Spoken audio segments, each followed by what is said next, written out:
चलिए बात करते हैं वृषभ राशि के बारे में। ये जो वीडियो है ये आपकी मून साइन चंद्र राशि पर बेस्ड है। इसमें हम बात करेंगे कि कौन सा प्लैनेट आपके किस घर में बैठा है और किस तरह के रिजल्ट्स दे रहा है। तो 15 जनवरी से 31 जनवरी वृषभ राशि वालों के लिए क्या लेकर आ रहा है इसको हम समझते हैं।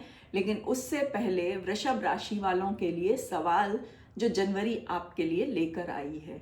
जनवरी 15 से 31 आपसे पूछ रही है कि आप एक्चुअली क्या चाहते हो। क्या केवल कंफर्ट में रहना चाहते हो या थोड़ा सा प्रेशर हैंडल करने के लिए भी तैयार हो, थोड़ी रिस्पॉन्सिबिलिटी उठाने के लिए भी तैयार हो।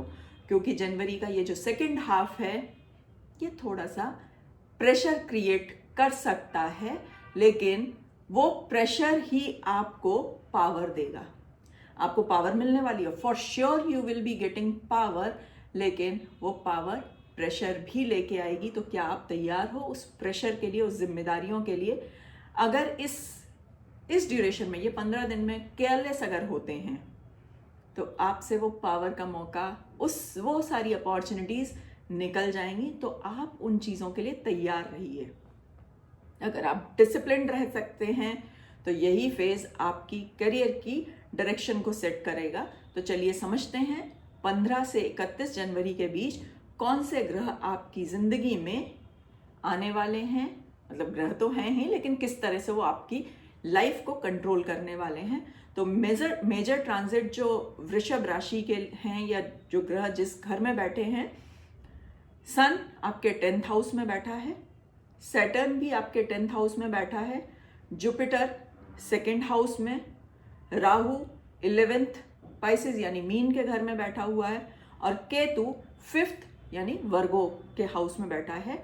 और आपके प्लैनेट का जो राजा है वो है वीनस, और वीनस कहता है कंफर्ट या ड्यूटी। इन दोनों के बीच का कुछ कन्फ्लिक्ट आ सकता है।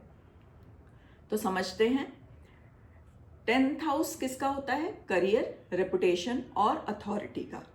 अगर सन और सैटर्न दोनों 10th हाउस में हैं तो इसका मतलब क्या है? अब सिर्फ काम नहीं, काम का प्रूफ भी चाहिए। तो यहाँ पर एक इनर प्रेशर और थोड़ा सा माइंडसेट का प्रॉब्लम हो सकता है। आपको प्रेशर ज़्यादा फील हो सकता है। आपको ऐसा लग सकता है कि जितना आप काम कर रहे हैं उतना आपको एप्रिसिएशन नहीं मिल रहा, और आपके एक्सपेक्टेशंस बढ़ने वाले हैं। आप शायद ये सोचें कि मैं ही क्यों सब संभालूं, और मैं ही क्यों सब संभाल रहा हूँ, किसी और की भी तो जिम्मेदारी हो सकती है। तो ये सैटर्न का टेस्ट है। जब सैटर्न 10th हाउस में होता है तो वो कंफर्ट थोड़ा सा आपसे छीन लेता है। पर सैटर्न एक कह सकते हैं पिताजी जैसा, हार्ड रूलर जैसा है, जो कंफर्ट अगर छीन रहा है, डांट रहा है या आपसे कुछ ऐसे काम करवा रहा है जिसमें आप कंफर्टेबल नहीं हैं, तो आप ये मान लीजिए कि ये आपको फ्यूचर के लिए रेडी कर रहा है।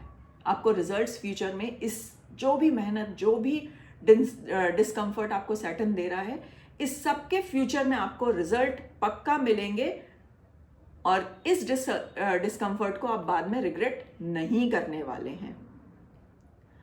अगर इस टाइम आप मेहनत से भाग लिए, कंफर्ट जोन में अपने बैठे रहे, कोई काम न करने की, रिस्पॉन्सिबिलिटी न लेने की सोच ली, तो पक्का मानिए फ्यूचर में आप रिग्रेट करने वाले हैं। तो प्रेशर और कंफर्ट जोन से बाहर थोड़ा सा आने के लिए, रिस्पॉन्सिबिलिटीज लेने के लिए आप तैयार हो जाओ, क्योंकि इसके रिजल्ट डेफिनेटली आपको मिलेंगे।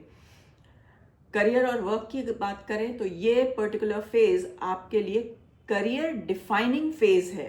सन प्लस सैटर्न, पहले भी बताया, फिर से रिपीट कर रही हूँ, sun plus Saturn is in 10th house.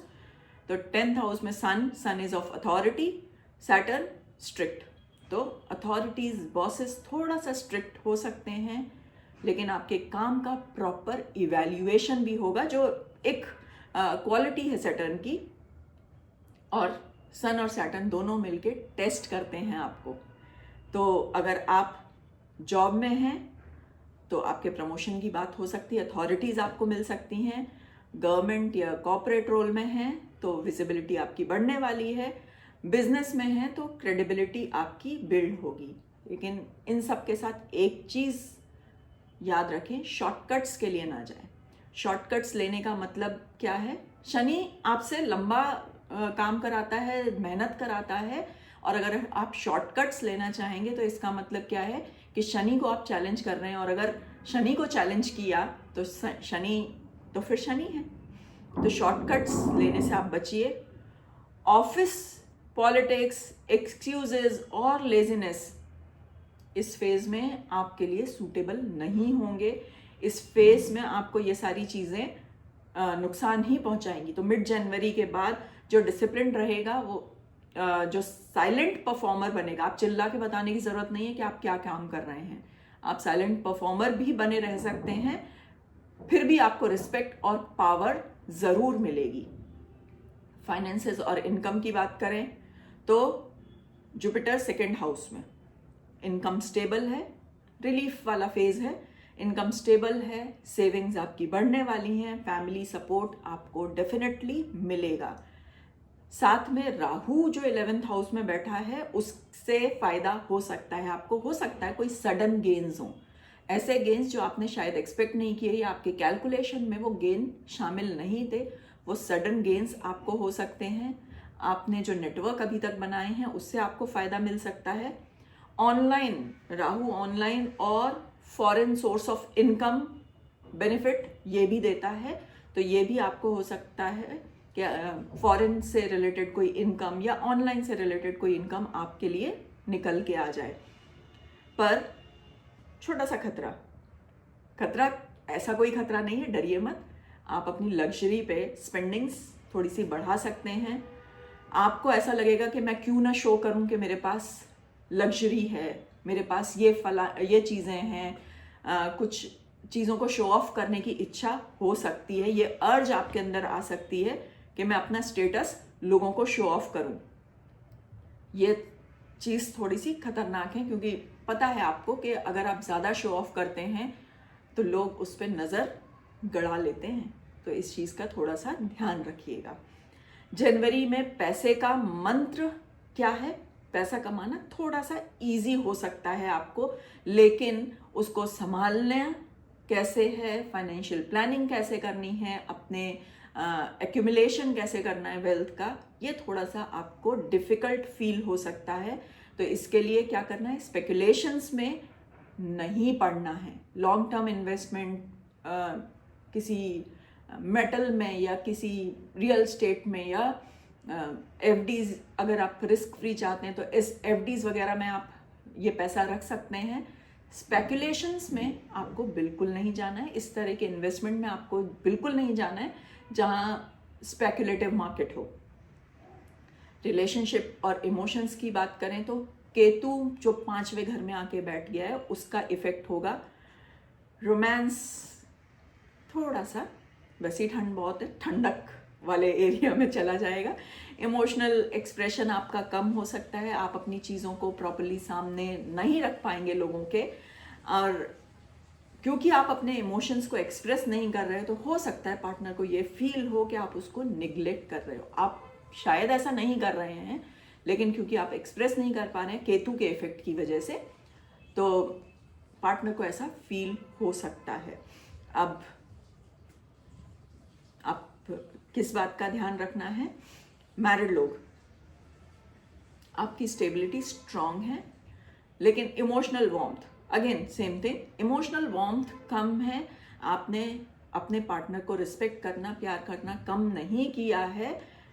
बस या तो जो प्रीवियस करियर या बिजनेस या जो भी काम आप करते हैं उसके प्रेशर की वजह से, उसकी रिस्पॉन्सिबिलिटीज़ की वजह से आप वो एक्सप्रेस नहीं कर पा रहे हैं। सिंगल्स का अट्रैक्शन बढ़ने वाला है, प्रैक्टिकल थिंकिंग आपकी ज़्यादा रहेगी।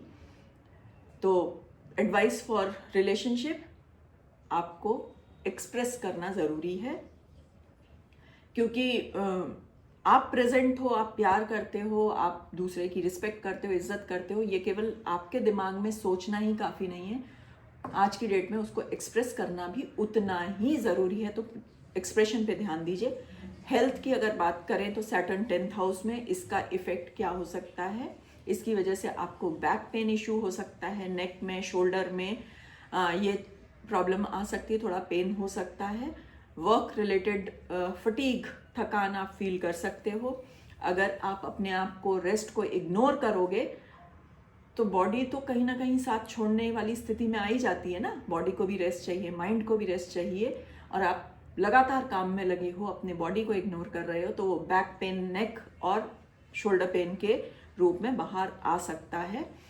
अपने रूटीन पे और अपने पॉस्चर पे ध्यान दीजिए। स्लीप इज़ इम्पॉर्टेंट, तो स्लीप को इग्नोर मत कीजिएगा। कुछ प्रैक्टिकल रेमेडीज जो इस फेज़ को स्मूथ बनाएंगी। आपके वर्क शेड्यूल को आप प्लान कीजिए, क्योंकि अगर प्लान नहीं करेंगे तो हैपहज़ार्ड वे में आप कोई भी काम करना शुरू करेंगे, वो प्रेशर क्रिएट करेगा। उसकी वजह से आपको फिजिकल प्लस मेंटल प्रॉब्लम्स हो सकते हैं। डेली रूटीन आप रोज़ रोज़ चेंज मत कीजिए, एक फिक्स रूटीन के साथ काम करिए। लग्जरी सबको पसंद होती है, कंफर्ट सबको पसंद होता है, लेकिन उस पर स्पेंडिंग्स थोड़ा सोच समझ के कीजिए। और वीनस की हीलिंग के लिए, शुक्र ग्रह की हीलिंग के लिए नेचर के साथ, कहीं गार्डन में पेड़ पौधों के साथ थोड़ा सा समय बिताइए। छोटी सी वॉक के लिए चले गए पार्क में, या अगर आपके घर में कुछ गमले या छत पे कुछ गमले आप रख सकते हो, उनकी पेड़ों के साथ टाइम स्पेंड कर सकते हो। तो again the lesson that I want to give is, Shani के साथ लड़ना नहीं है, उसको साथ में लेकर चलना है। तो 15 से 31 जनवरी वृषभ राशि वालों से कुछ छीन नहीं रही है, ये आपको वो बना रही है जहां लोग आपके ऊपर डिपेंड करते हैं। तो आज का जो प्रेशर है, आज जो आपको प्रेशर फील हो रहा है इस दौरान, यही आपकी सबसे बड़ी स्ट्रेंथ बन के आने वाला है। और कंफर्ट जोन से जो बाहर निकलता है ना, वही पावर जोन तक पहुंचता है। ये एक मैसेज है आपके लिए इस 15 दिनों के लिए। अगर आपको आगे के प्रिडिक्शंस इसी तरह चाहिए, सजेशंस चाहिए, तो आप इस चैनल को सब्सक्राइब करें, एक लाइक बटन दबा दें और बेल आइकन, जिससे आपको रेगुलर अपडेट्स मिलते रहें इस चैनल के नए वीडियोस के बारे में।